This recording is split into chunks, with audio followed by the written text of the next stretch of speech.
Jefferson County 911. Yes, I am a teacher at Columbine High School. There is a student here with a gun. He has shot out a window. I believe one student. I've been Columbine High School. I don't know what's in my shoulder. If it was just the last being through it. Okay, has anybody been injured, ma'am? Yes. Okay. Yes. And the school is in a panic, and I'm in the library. I've got students down under the table, kids. Heads under the table.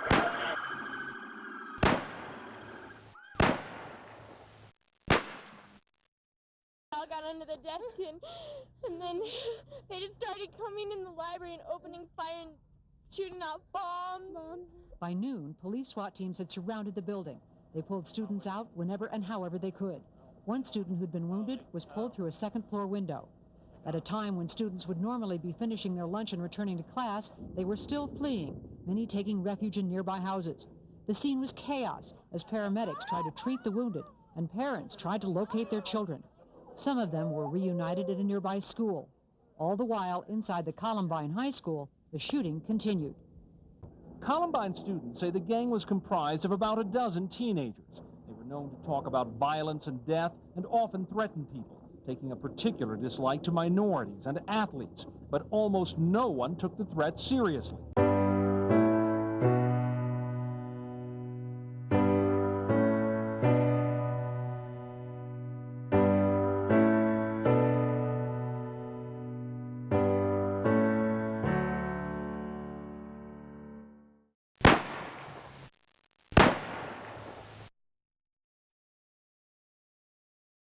But I would just point out that all the weapons that I'm aware of that have been talked about in this tragedy were already illegal. And I'm not sure by passing more laws you're going to solve this problem. It may make some lawmakers feel good, it may make some individuals feel good, but this is a very complex problem. We need to look at all the parameters of the problem and see if we can't come up with some solutions, and I suspect they're not going to be easy solutions. Well, obviously, my sympathy goes out to the families that have been impacted by these tragedies, teachers as well as students. And I would just want to take this time to recognize the superb effort, I think, that the emergency personnel and the law enforcement in Colorado did in this situation. It was not an easy situation to deal with. And, you know, there's going to be some personal scarring with the individuals that were involved. 300 East Alameda Avenue.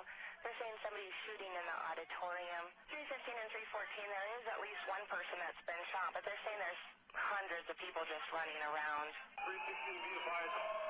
Think somebody's sprayed some gas over here, too.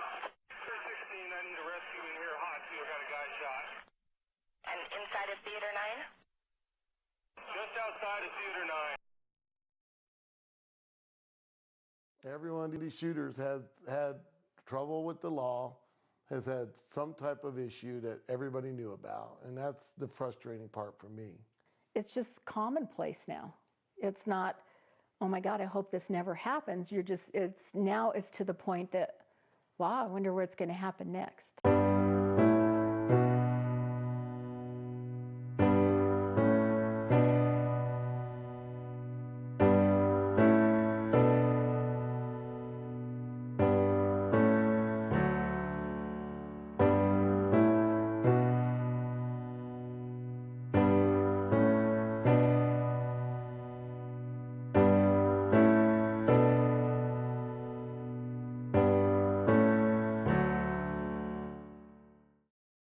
Authorities say this man, 22-year-old Jared Loeffner, killed 6 people, including a federal judge and a 9-year-old girl.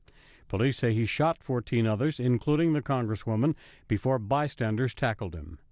I could see out of the corner of my eye him coming in our direction.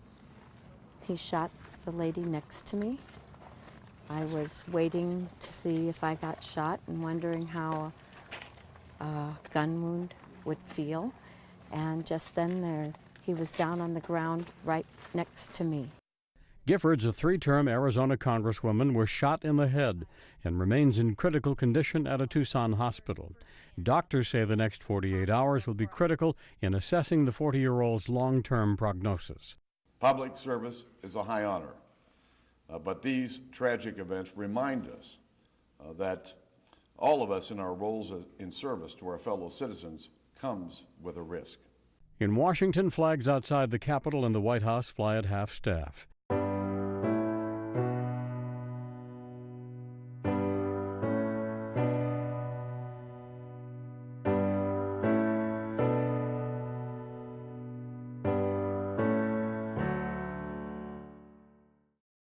And we're looking at video now from inside that theater. It appears to be chaotic. You can hear some of that background noise. You can kind of see people scurrying out of the theater. We don't know exactly when this was taken in relation to what happened in theaters 8 and 9 there at the Century 16 movie theater, but you can get a visual sense now of the chaos that was happening inside that theater moments after this lone gunman opened fire shortly after 12:30 a.m. there in Colorado, Central Time, excuse me, just after again, about 12:30. I am a Batman fan, a little hesitant now. Just yesterday, she told us how she's understandably conflicted, not just about Batman, but movies in general, given what she's been through. An Iraq War veteran, she survived deployment to Baghdad unscathed, only to be shot at the movies in her hometown. Normally, after a shooting like this, there are remembrances on the House and Senate floors and expressions of condolences. In the past, we also used to see some discussions about gun violence. We haven't seen that as much recently. Nancy, thank you so much.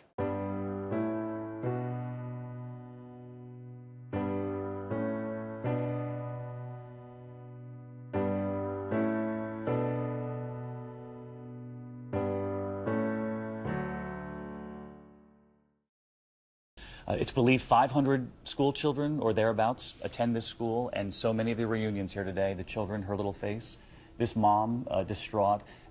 There were many, many reunions, and sadly this afternoon, this boy gets me every time with his hands to his face, but we know that this afternoon there were many parents who've been briefed by the governor there in Connecticut, many of them leaving the school distraught and without any children by their side, as Dan Harris reported moments ago. And it struck us all here in the studio. That is going to be the most difficult part of reporting this story out, is to watch as this unfolds in a tiny, picturesque New England town on a sunny Friday morning. School children finishing their week, and as we all know, if we have children in our lives, that the countdown is on. Many marking Hanukkah, many doing the countdown in their head to Christmas. They were approaching the end of what would be another week or two of school before they would head home for the holiday, wait for Santa's arrival, if they've been good this year, and mark the new year with their parents before heading back to school. As a country, we have been through this too many times.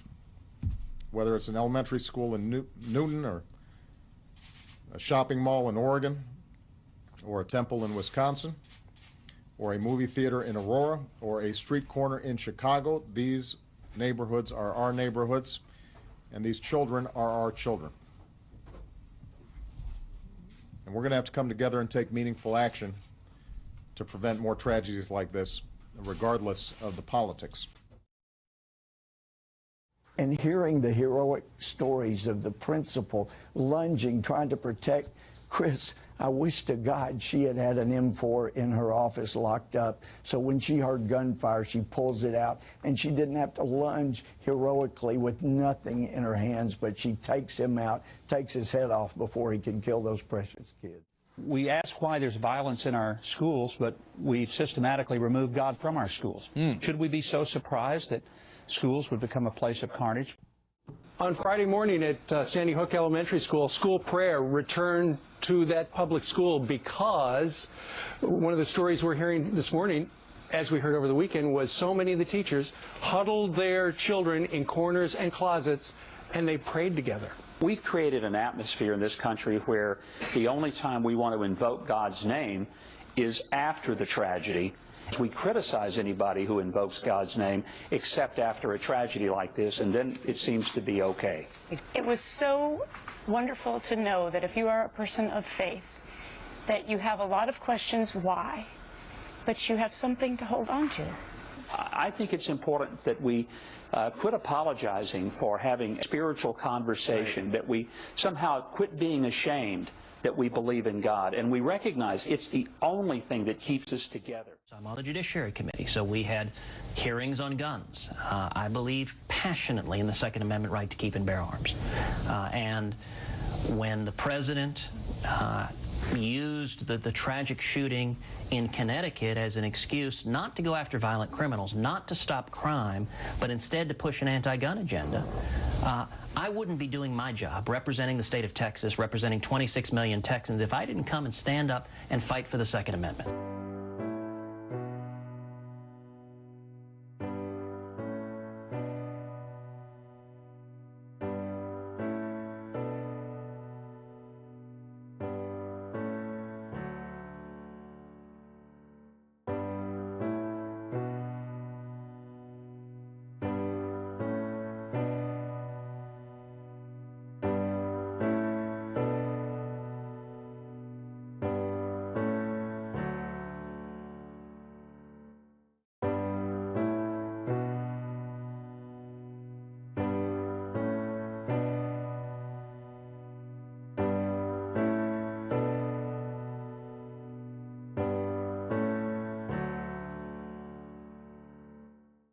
Once again, people had gathered for music and fun, only to hear this instead. All of a sudden, we hear the pop, pop, pop, pop, pop, and we just thought it was fireworks. It just kept going and going. It was insane. And I could see the flashes from the Mandalay Bay, and I said, I see where it's coming. It was somebody shooting a fully automatic. People just started screaming and running. At least 59 people killed, now the deadliest mass shooting in modern American history. Among the victims, Lisa Romero, a high school secretary, Susan Smith, an elementary school office manager, Sandy Casey, a special ed teacher. One off-duty officer was also killed. One of my officers was off duty attending the concert and lost his life. More than 500 people were injured. This morning, President Trump addressed the nation, ordering flags at half staff, vowing to visit Vegas Wednesday. In moments of tragedy and horror, America comes together as one. Later, he and the First Lady led the nation in a moment of silence. Las Vegas now sits at the top of a list no city wants to lead. The worst mass shootings in U.S. history. The scenes all hauntingly familiar, from the Pulse nightclub shooting in Orlando. Other mass shooting in America. The police are describing this as a mass casualty situation. They said there's a lot of dead bodies at the club. They can't identify anybody. To the massacre at Sandy Hook Elementary School. From Newtown, Connecticut, where today a nightmare unfolded. Modern mass murder in the U.S. dates back to 1966, when a gunman opened fire from the bell tower of the University of Texas, killing 14 people below. Since then, the pace has quickened. The 4 deadliest shootings have all happened within the last decade. The pace and significance of mass shootings over the last decade in our country is saddening. It's just commonplace now. It's not, oh my God, I hope this never happens. It's to the point that, wow, I wonder where it's going to happen next.